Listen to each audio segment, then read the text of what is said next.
Hello everyone. The talk of today will be presented by Shahar Barak. Shahar is doing his PhD in geophysics at Stanford University. Shahar completed with honor the geophysics and planetary sciences at the Tel Aviv University.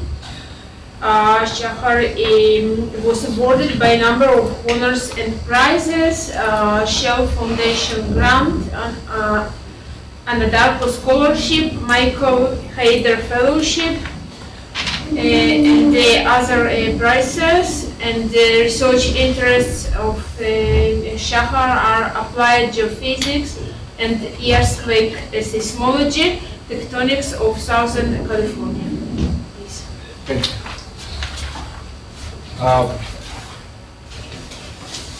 קודם כל תודה רבה לכם שבאתם בעיקר בשעה כזאת של היום מאוחר. So today I'll be presenting part of my research thesis that I'm working on at Stanford University on a region called the Salton Trough in Southern California. There are only two places in the world where we have a mid-ocean ridge system changing into a transform fault boundary, plate boundary. One is, you all know, the Dead Sea Rift system, and the other one where I've been working on is where the extensional regime of the Gulf of California changes and meets the San Andreas fault. And this figure, I don't know if some of you have seen it from my abstract, but maybe you know it from Tzvi's paper from 1985, in which he compared the Salton Trough, where I'm working on, to the Gulf of Iraq. And he actually, in his paper, he flipped this side, but I think it's easier if you flip this side, it's easier for us to look at it.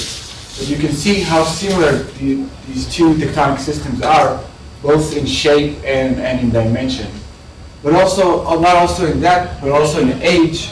It's very interesting that both the Dead Sea fault, or the Dead Sea transform, and the San Andreas fault, both believed to have initiated in early Miocene, which is about 20 million years ago. So both are at the same time. Also, both in the Red Sea and the Gulf of California, full seafloor spreading started also at the same time, around 6 million years ago. So there's a very interesting comparison you can do between the two. And I'll be showing you results that I have for the Southern California region, but I think they're interesting by themselves, but I think for people here in Israel, or for us Israelis, it's even more interesting to compare that I'm sure you can learn by comparing the two. So any feedback or suggestions you have or questions you have, I'll be happy to hear them. So I'll start my talk by introducing you to the Salton Trough, what we know and what we think we know about it. And I'll show you that my results show that we actually are wrong about it. I'll briefly introduce my project, which is it's called the Salton Seismic Imaging Project, which my part is an array of broadband seismometers that I deployed to image the subsurface. I'll be showing results from a method called ambient noise surface wave tomography. It's kind of a long name, but I'll try to explain briefly what it means. And for my model, I'll focus on the two most interesting results, which is the deep structure that we see under the Salton Trough, and also the geometry of the San Andreas fault.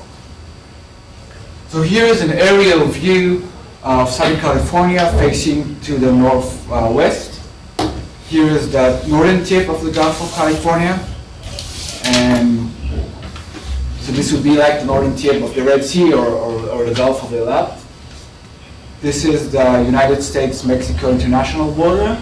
This is the Colorado River spilling into the Gulf of California. And this highlighted here is the Salton Trough. So it's a very big depression And there's this small body of water, very shallow and saline. It's kind of similar to the Dead Sea. And when you go there, I've done my field work there. It's really fun. For me, it was fun. It felt like I'm in Israel, looking at the Dead Sea. The scenery is very similar. They even have palm trees there, which I thought was kind of fun. So now I'll overlay the plate boundary. You can see here the San Andreas Fault, which is a right lateral fault coming here. This is called the Big Bend, and it sort of terminates at the Salton Sea. And these are some smaller stepping faults, and so this is the transition zone from the transform boundary to the extensional or opening of the Gulf of California. Zooming out, on the figure on the left, we can see here the plate boundary. This is Northern America. This is Western America, Northern Mexico, and this is the Baja California Peninsula. And you can see here the San Andreas Fault coming in. This is the Salton Trough region, and then the Gulf of California. And the most interesting thing in this figure, as you can see that the rift is composed of these relatively very long transform faults that join these relatively very small spreading centers. And this is different, I believe, than what you see in the Red Sea. You don't see this kind of system. Here on the right is zooming into the Salton Trough, and this is a conceptual plate boundary. And similar to the Gulf of California, we continue the model of these very small spreading centers connected by transform faults. The Salton Trough region is the most highly active part of both California and Mexico.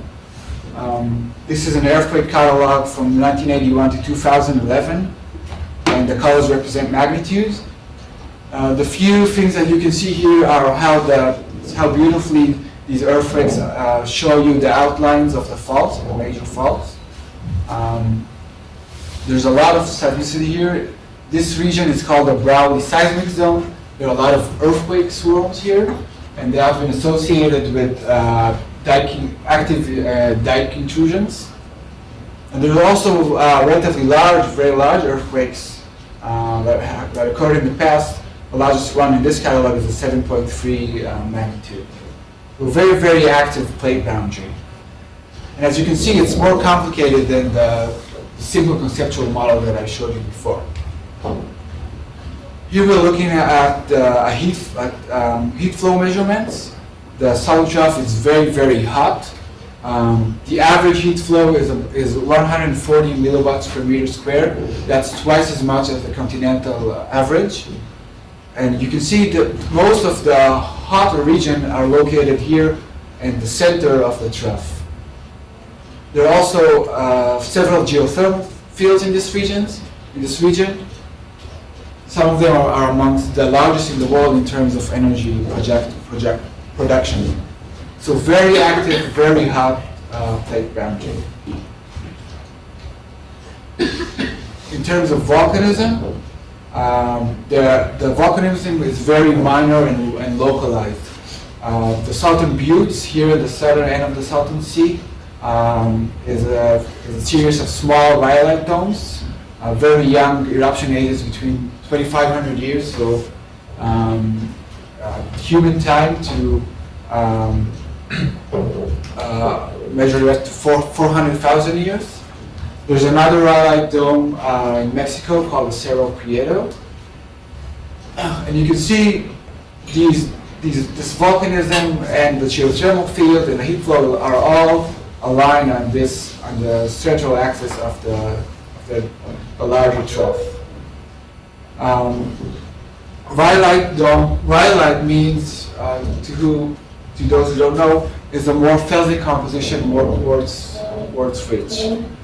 However, basaltic xenoliths that are found inside these lavas, and a xenolith is just a rock inside another rock, have a mid-ocean ridge composition. And this means that the melt is actually coming in from the mantle. So it's coming in from the mantle, intruding the crust, and then leaving the basalt, defetching the basalt first, and then leaving the more quartz-rich lavas to come to the surface as these rhyolite domes. And there's also some older volcanism at the margin that's related to basin and drainage extension. So now for going more to geophysics, the paradigm for the Salton Trough is that the crust is fully ruptured, meaning that it's composed from intrusions coming in from below and sediments depositing from above, and at least at the center there's no continental crust left. So the rift has rifted that part of the Earth completely. And this is mostly based on a large refraction survey that was done in the late 70s. There's a layer, 5 kilometer, very thick layer of sediments, overlaying layer of metamorphosed sediments, supposedly heated by the hot intrusions, and then a mafic lower crust with gabbroic composition. And you can see that the moho, or the thickness of the crust, is very thin. It's about 21 kilometers. An average continental crust is about 40 kilometers. So, and that's what you would expect for a rifted region. And below, and in the upper mantle, you have a relatively low velocities, which indicate hot mantle material. And I'll show you that this model may be wrong. And some key note to say here is that the refraction or the seismic only constrain the top of this layer, and they just extrapolated downward and matched the gravity profile. But we now see something different. So as I said, my project is part of a project called the Salton Seismic Imaging Project. In 2011, I deployed an array of 46 broadband seismometers between 5 and 10 kilometers spacing all across the Salton Trough from San Diego to the Colorado River. It was deployed for 2 years. We had 7 types of instruments just to make things harder. We had really cool locations. Some stations were in prisons. We had a station in a nudist colony, in an Air Force base, a bombing range, people's backyards, ranches, farmland in the mountains. So very fun. That was my favorite fun of the whole PhD, just going out there. And so then I had to go every few months to service and download the data.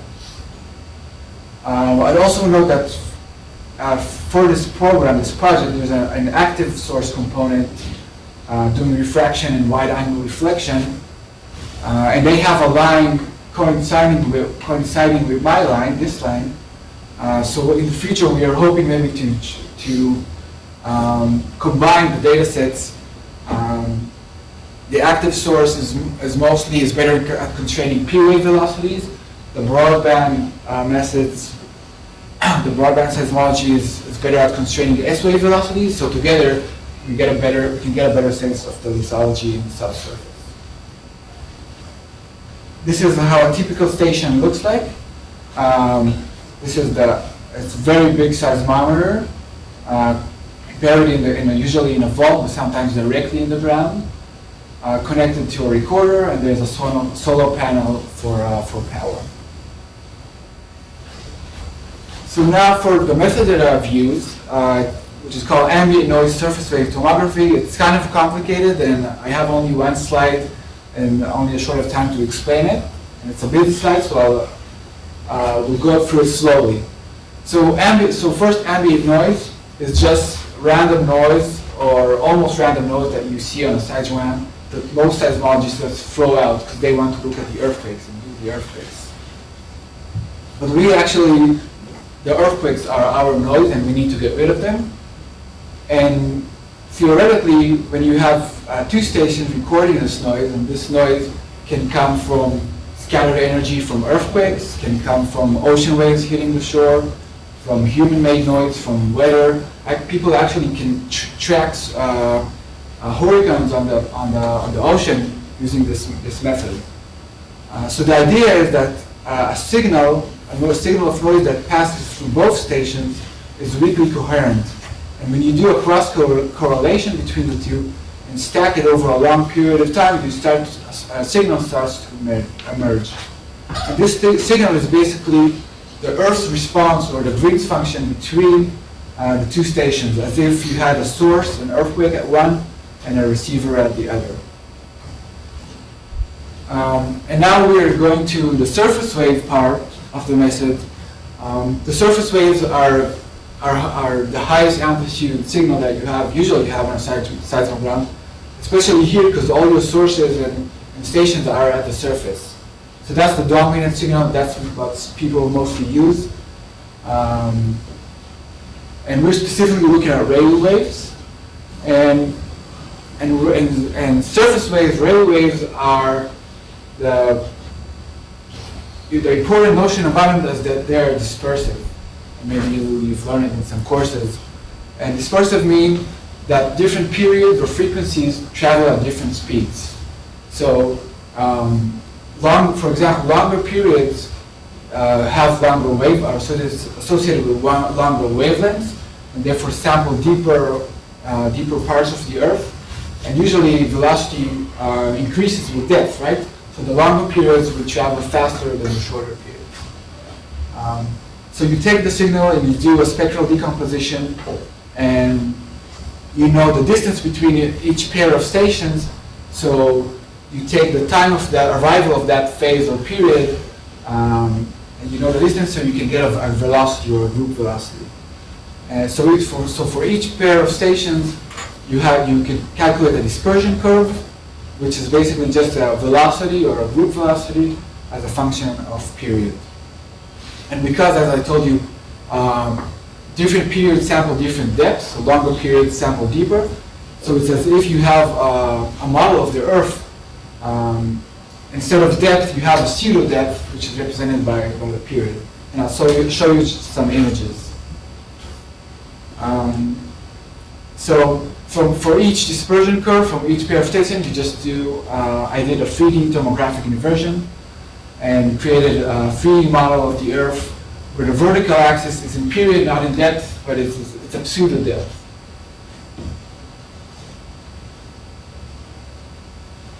So here's a map of my stations that I used, which the left side of the slide isn't shown here, so it's kind of bad, but we'll have to make do with that.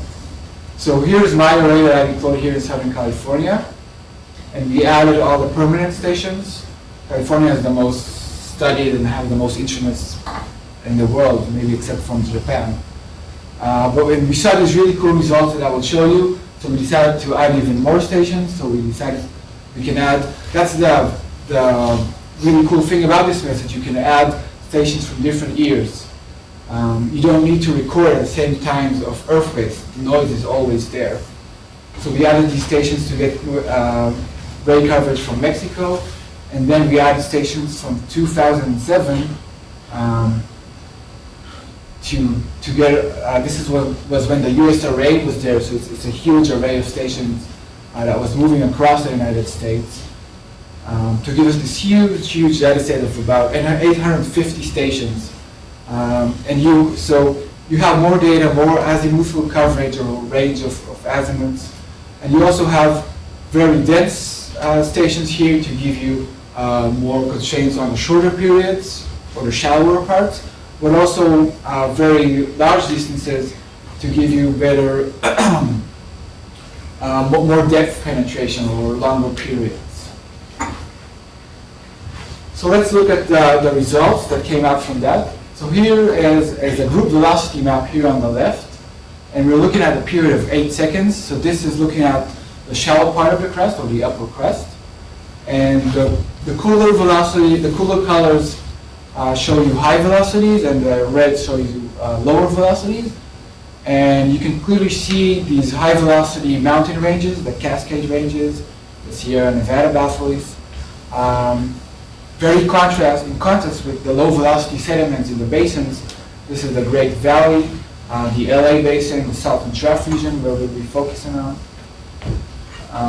And on the right, you can see this is just a checkerboard test, which is a measure of resolutions.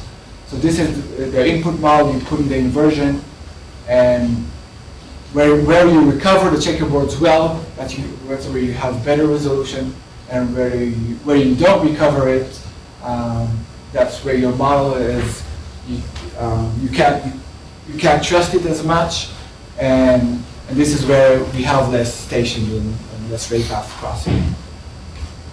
Now focusing on the Salton Trough region. Again, you can see here the low velocity basins very clearly, and the high velocity mountain ranges.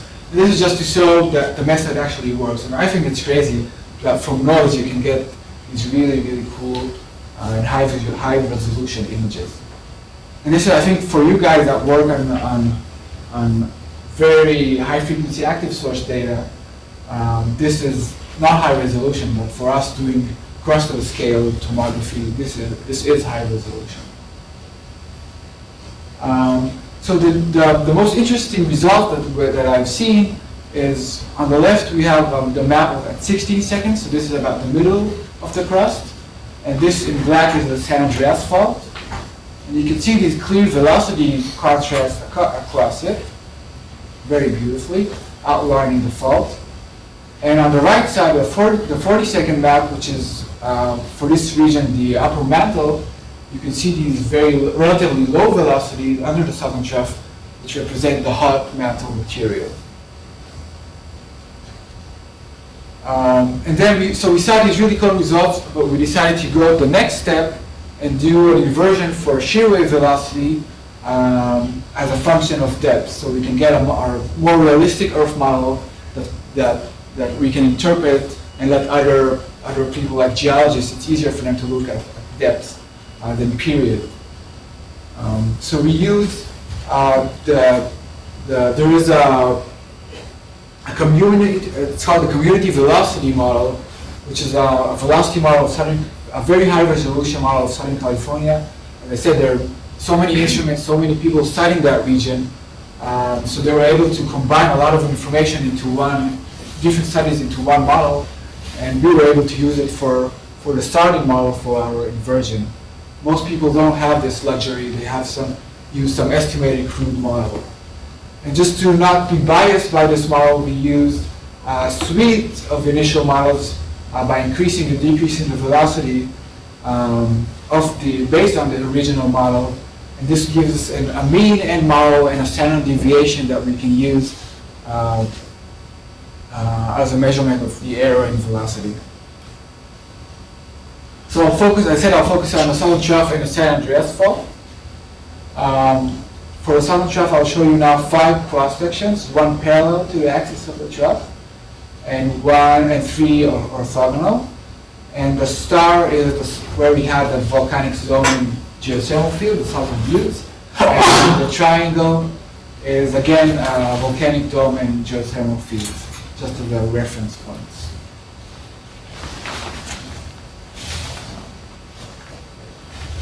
So you see the map. You can see the map of the cross section we're looking at on the left.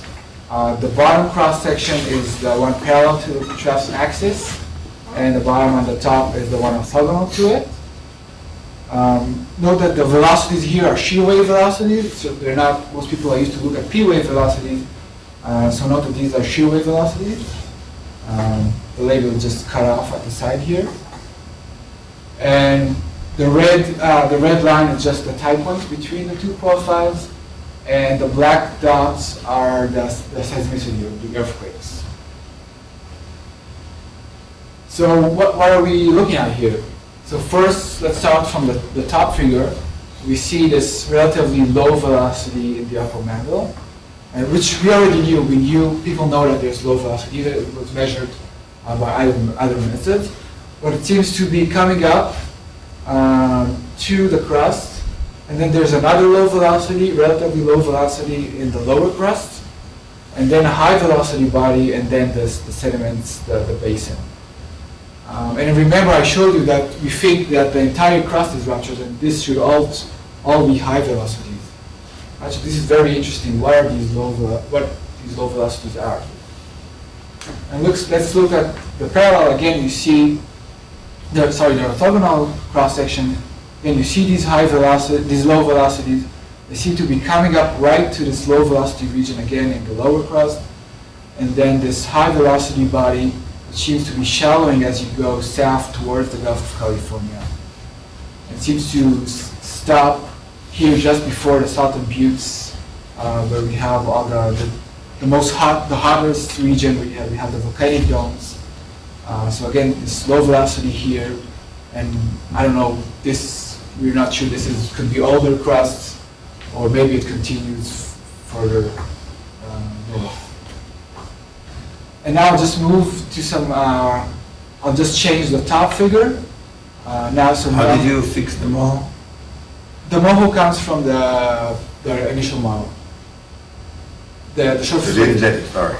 Sorry? You didn't let it vary. Right. I mean, I did let it vary, but the surface wave, they're too crude to constrain such a discontinuity. So basically just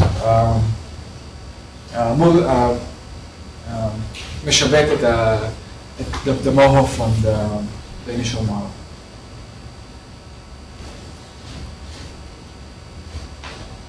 But this is a really good question. This is a really good question because the next step will be to jointly invert this with receiver functions that do constrain the moho better. So this is another question now crossing the Salton Buttes. And again, you can see the low velocities, the high velocity body, but lower and lower velocities. Has some weird shape, seems to be coming out to where the Salton Buttes are. If you go to the cross section that is further south, crossing the Cerro Prieto, again you see this high velocity body, which is offset to the Cerro Prieto volcano. Actually, it's offset to the east. And the low velocity zone in the upper mountain is actually offset to the west. This is very interesting, but in this region south of the border we have less resolution. We don't have a lot of data there. So I wouldn't believe too much this region. So I'm not sure how real is this, although there is a paper about the Gulf of California showing rift migration towards the west. So this could be real. Here is a cross-section at 40 kilometers depth of 40 kilometers, just to show you the low velocity zone. This is the initial model. It's supposed to be relatively very high resolution, but you can see how much more we can see in my model than the original one. And you can see the low velocities here, and they seem to be centered very clearly at the Salton Buttes. Here and south, it's more smooth or smeared because we have less data, and it seems to be smearing to the southwest. But still, we have much better constraints on the geometry and extension of this region. So now let's go over each feature and see in detail what we can say about it. So first, the high velocity body, we see it extending parallel to the trough axis. We see that it becomes shallower as you go south towards the Gulf of California. We see that it has a thickness of about 6 kilometers, which is typical of oceanic crust. And we see a shear wave velocity of about 3.8 kilometers per second, which fits gabbroic composition, which is typical of oceanic crust. And I think this is, and most people will agree with me, and this is what we saw the high velocities in the refraction survey as well, that this is a mafic body that we have here, and they just continue it down to the bottom of the crust. There's also another thing here that we see this low velocity zone, And this could maybe be maybe higher temperature, because this is a hotter region or melts coming in through it, feeding the volcanic domes at the surface. I don't know, this is just a speculation. But very interesting geometry. And you can see that these, the mafic, the higher, all these features that we see is sort of stacked together vertically with some angle to it, which is very interesting. Now let's look at the lower crustal velocity zone. It has a shear wave of about 3.5 kilometers per second, which fits granodiorite composition, which is common for the peninsula ranges, which is the mountain range just to the west of the Salton Trough. As I said, it's spatially associated with the mafic body, just below the mafic body, and above the low velocity zone in the mantle. And it's also below where we have the Brownie seismic zone, where we have earthquake zones that are associated with dike intrusion. So, is this older continental crust? Does this have melt inside it, or it's very hot? What's going on here? There seems to be a connection between all these features.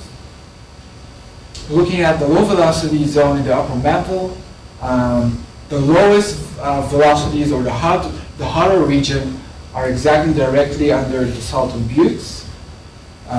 There seems to be the spatial connection that I've mentioned. And the shear wave velocity is about 4.1 kilometers per second, is the same as you see in low velocity zones in the upper mantle underneath the Gulf of California. So we're matching their velocities as well. And you can do, using the shear wave velocity, you can do a back of the envelope calculation and infer a melt content of about 5% melt. So is the crust under the Salton Trough fully ruptured? That we have full oceanic crust there? It seems like from these results that it's not. So what I think is going on here is a hot mantle material uplifting, and then intruding, melts coming in, maybe percolating through the older crust that is still there, and then reaching a level that it's in neutral buoyancy with the Shahar Barak, and then it ponds there, and maybe is cooled and solidified to create this new oceanic crust when it meets the cooler sediments that are deposited from above. So instead of continuing that mafic layer all the way to the bottom of the crust, we have, I think we have an older crust still there, and maybe we can see even a velocity reduction due to the melt or to the high temperatures.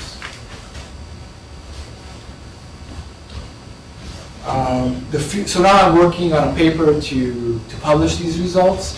I'm going to look at analogs elsewhere in the world. The Red Sea, Dead Sea transform faults should be one of them. To see what else I can say about this, what other people did. As I mentioned, we're going to do a joint inversion of the ambient noise dispersion curves with receiver functions. Receiver functions is a method where you use very large or teleseismic earthquakes to measure the reflectivity of the crust. It's very good at seeing discontinuities, like reflections that you see on active source surveys. But because you're using very far away earthquakes, you only see large scale features like the mobile, for example. But together they should give us a better ending model. And also to incorporate the P-wave velocity from the active source part and constrain it with gravity. Now to talk about the San Andreas fault. The San Andreas fault is probably the most studied fault in the world.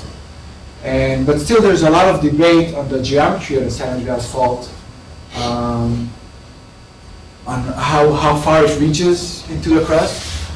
And in general, when you see strike slip faults, they're usually vertical, right? Because it's easier to move 2 blocks like this. But if it's dipping, then it's harder to move the rocks, right? Because you have an entire layer of rocks on top of another one, so the friction the traction is much stronger. So usually strike slip faults tend to be very vertical. And that was the assumption that was made when people thought about the San Andreas Fault. But in 2012, Gary Fries from the USGS, the US Geological Survey, published this paper where he thinks, or he and his group are showing that actually the San Andreas Fault is dipping to the northeast at the southern part of it, and then it's vertical, and then it's dipping to the southwest, sort of having a propeller shape, as an outline here. This is a very interesting model, and it's very important, especially in this region where there is a big concern about a very large earthquake that will happen and kill all the celebrities in LA. So people are very concerned about it, and the government is spending a lot of money on it. There's an experiment, a simulation of a large earthquake on this section of the San Andreas Fault, which is currently aseismic, and people believe that it's accumulating seismic energy, or strain energy, and it will maybe erupt in a large earthquake and kill everybody in LA. So people are very... Did I do something?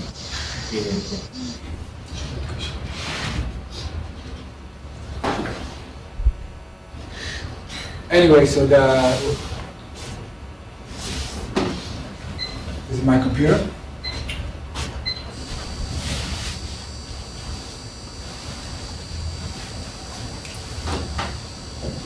So it's very important to know the geometry of the fault. And so we said, hey, let's look at what my model shows you. So now I'll be going through cross sections orthogonal to the San Andreas Fault, going from south to north. On the left side, you see the initial model, the community velocity model, and on the right is my model. And the cross sections here are on true scale. And the black line is the San Andreas Fault model that Gary, that guy, had for the dipping San Andreas Fault. So already here from this first cross section, you can see this velocity gradient in contrast right where his San Andreas Fault model is. And you don't see it as much in the original model. So this is really, really interesting. In people, I show people these images, they go crazy. Wow, how beautiful that you can see the San Andreas Fault here. Going further north, even steeper velocity contrast, going exactly where his model predicted will be, especially compared to the initial model. Also here, it even has this inversion here. You still see it. What's also very interesting that the San Andreas Fault, his model only goes to about 15 or 18 kilometers depth. That's where the seismicity, the deepest seismicity goes to. But these velocity contrasts go all the way to the model. Does this mean maybe that the San Andreas Fault actually cuts the whole crust and goes to the model? Maybe, I don't know yet. Where still we have some, we're starting to lose it. It's more smooth.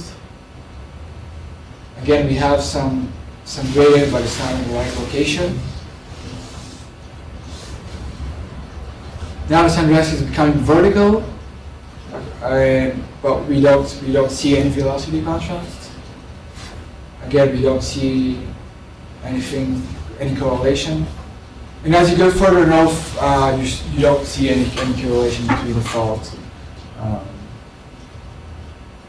and the velocity contours. So just to summarize, we see these velocity gradient where the San Andreas, across the San Andreas fault, in general agreement with Gary's deepening San Andreas model. But we also see that the velocity constants continue below the seismic zone down to the Moho in some sections. So and they're also deep into the northeast, which is where the Pacific plate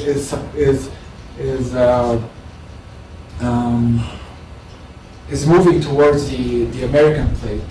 So this could be.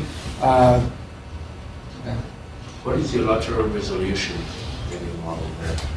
That's a great question, and I forgot to mention that.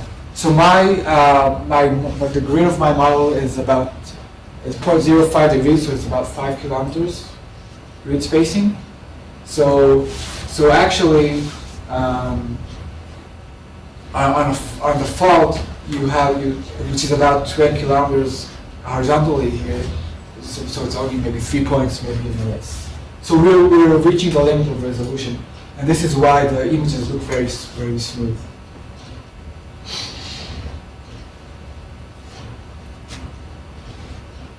So these are very new results, and I still don't know what to say about them.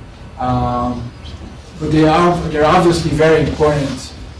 They may or may not related to the San Andreas fault. Maybe they're related to previous pre-existing structure of the plates. I don't really know yet, but people really, it seems really an interesting result.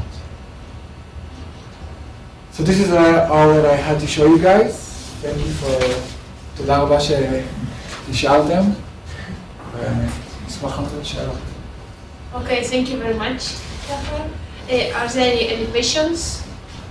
Please. What was the model that you compared to? What was it based on?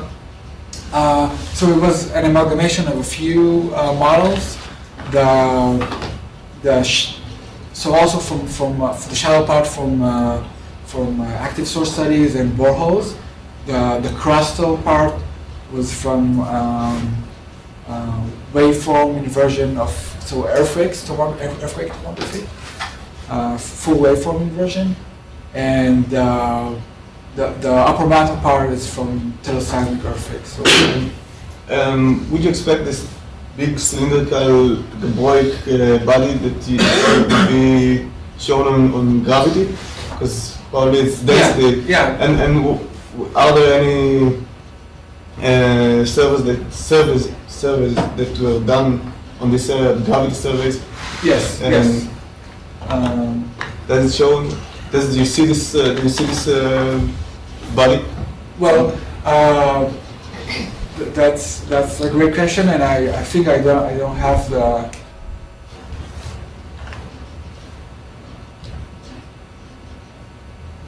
No, I don't have it here, but I can show you later. Yes, there is a gravity height on that region, which we would expect from a high density body, but it doesn't really correlate really good with the body that we see, and we're not sure yet why. Maybe because our model is it aligns where you're close to the Salton Sea, but then the high gravity anomaly actually goes to the right or more to the east than what we see in the high velocity body. Okay, ask a question, please. On one of your last slides, you showed the shift from the fault dipping eastward to being straight and then dipping westward. You said it doesn't fit with your model, but actually what you could see on the model you showed, maybe you can get back to the slide. At least that was what I thought it might be. This one? No, This one? Yeah. To the westward of the San Andreas fault, which you marked, there is a westward dipping velocity drop, right? Here? On the right picture. Uh-huh. Oh, this one? Left to that fault there. Sorry. Okay. here? I mean, this is something you, like, especially you showed it before that you put the San Andreas fault here, but Right. if you say maybe it's dipping earlier to the west than you would expect it from the other model you had. So you feel maybe it's dipping this way. Yeah, already. Um, The shift might have happened earlier than the other model of the USGS guy. Yeah. Maybe. Is that an option? I mean, Yeah, and it is an option. Although the survey, so I put my cross sections on these yellow stars, and that's where he used seismic sections and gravity and other potential field methods to constrain the dip of the fault, and the rest between them is interpolation. So he has most confidence actually in the dip of the fault at these locations. Are you actually not concerned here that your model fits well with the surface geology, where the San Andreas fault is? That it doesn't fit. Yeah, I mean, the initial model, which is community model, that fits better to where there may be a contrast, at least in the middle crust, between You mean for north and San south, Andreas? yeah. And in your model, you have a lot smoother, Right. actually contrast at all. You know, as if you took the line off, I would never put the line there, San Andreas fault there. And if I did not know that it's there. Right. Yeah, it is. It is possible that their model is doing better here than my model, and although this region is a region where I have relatively high resolution, Yeah, no? but still the shallow parts are less. We have less confidence in the shallow part of the model than the deeper parts. Wait, other question, please? Okay, thank you very much. Shahar.